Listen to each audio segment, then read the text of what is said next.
आज की जो को आरआरबी ग्रुप डी के क्वेश्चन को सॉल्व कराऊंगा। ठीक है, 18 अगस्त को जो क्वेश्चन पूछे गए थे, ठीक है, 18 अगस्त को जो क्वेश्चन पूछे गए थे उन क्वेश्चनों को आपको सॉल्व कराऊंगा। ठीक है, आप लोगों के माध्यम से मुझे कुछ क्वेश्चन मिले थे, उन क्वेश्चनों को आपको सॉल्व कराऊंगा इसमें। और हम लोग करें क्या, बेहद ही आसान तरीके से सॉल्व करेंगे। क्वेश्चन नंबर पहला देखा जाए, इसमें क्या कहा गया, यदि x square minus 9x plus के इक्वल टू 0 का एक मूल कितना 3 हो तो दूसरा मूल क्या होगा, इसमें आपसे ये पूछा गया। अगर एक मूल क्या दिया है, 3 दिया है, तो दूसरा मूल क्या होगा, आपसे ये जानना चाह रहे हैं। ठीक है, तो सबसे पहले ये जो एक मूल है हम लोग करते क्या, जैसे अगर कोई इक्वेशन रहता है, ठीक है, द्विघात समीकरण रहता है, तो जो x बराबर 2 वैल्यू आती है कि नहीं आती, एक वैल्यू आपको दे दी गई x बराबर, दूसरी x बराबर वैल्यू क्या होगी, इसमें आपसे यही पूछा गया। तो देखिए ये x बराबर कितना दिया गया, 3 दिया गया। क्लियर है, जहां पे x है उसके स्थान पर हम लोग करें क्या, 3 रख ले रहे हैं। जहां पे x है उसके स्थान पे 3 रख लेंगे तो मुझे k का मान पता चल जाएगा। ठीक है, तो सबसे पहले लोग करते क्या, k का मान पता करते हैं। अगर आप यहाँ पे 3 रखेंगे, 3 का स्क्वायर करेंगे 9 मिलेगा, और यहां से कितना 9 3 27। इसको जब घटाएंगे तो कितना मिलेगा, 18। 27 में से 9 घटाएंगे तो कितना मिलेगा, 18। और ये माइनस का 18 है, जब ये दूसरे पक्ष में जाएगा तो k बराबर क्या मिल जाएगा आपको, 18। k बराबर आपको कितना मिल गया, 18 मिल गया। अब एक इस इक्वेशन में k बराबर हम लोग 18 रख ले रहे हैं। ठीक है, इस इक्वेशन में k बराबर 18 रख ले रहे हैं, तो क्या बनेगा, यहां से एक्स स्क्वायर माइनस 9x और ये प्लस 18 इक्वल टू क्या हो जाएगा, 0। अब देखिए इसका अगर ये द्विघात समीकरण है तो आपको x के मान बताना, एक मान तो पता है, दूसरा मान आपको बताना। तो हम लोग करते क्या, सबसे पहले हम लोग करते कि इनका हम लोग करते क्या, आपस में गुणा करते हैं। इन दोनों का आपस में गुणा करते हैं तो कितना मिलेगा, 18x स्क्वायर मिलेगा, 18x स्क्वायर मिलेगा, या कह सकते हैं 18 ही ले लिया जाए। अब 18 को हम ऐसे पार्ट में ब्रेक करते हैं कि जोड़ने या घटाने पे ये कितना चाहिए, -9 चाहिए। जोड़ने या घटाने पे कितना चाहिए, -9 चाहिए।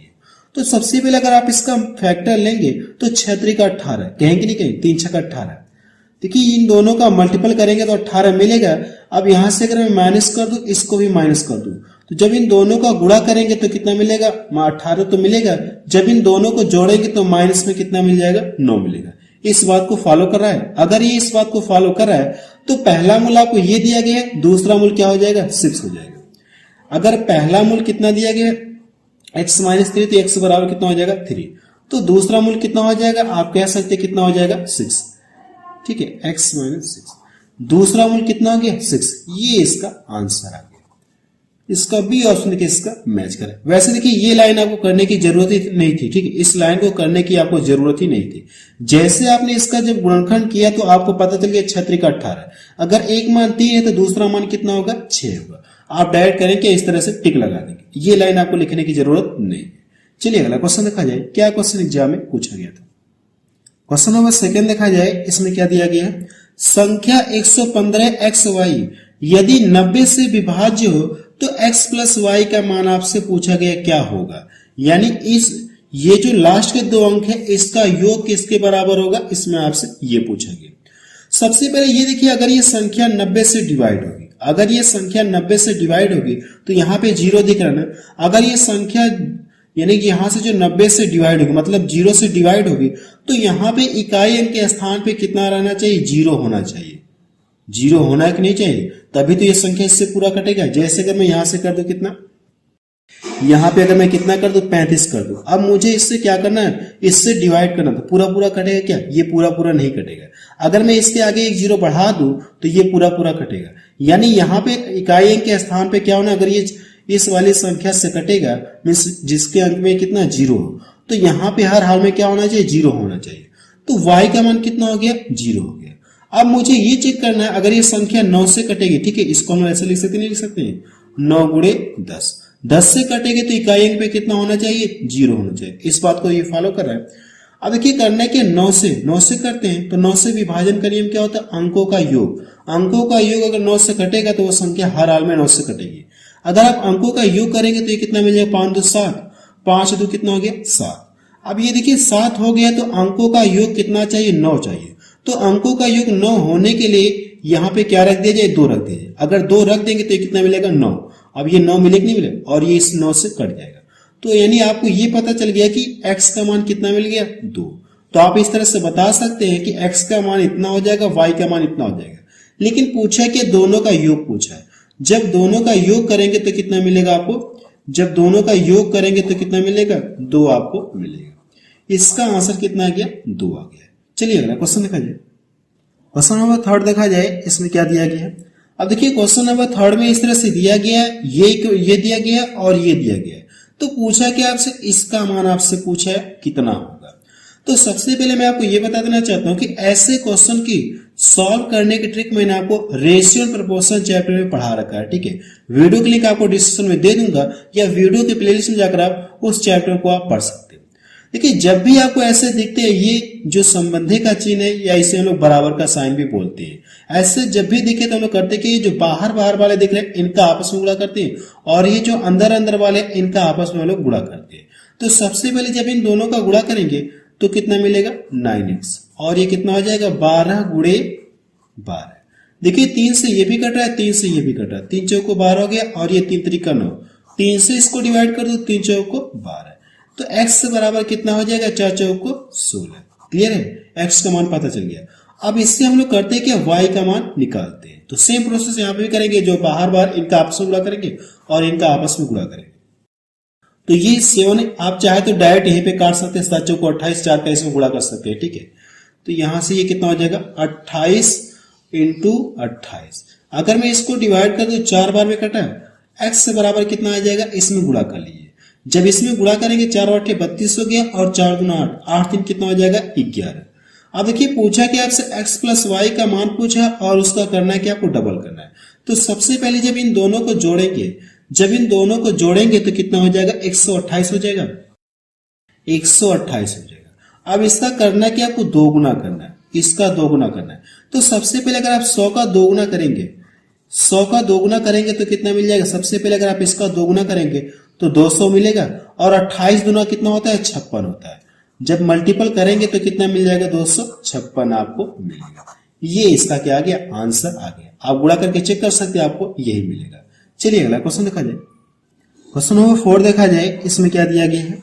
ए 100 अंडा गिनता है 4 मिनट में, बी 100 अंडा गिनता है 5 मिनट में, दोनों मिलकर 450 अंडा कितने मिनट में गिनेंगे, इसमें आपसे ये पूछा गया।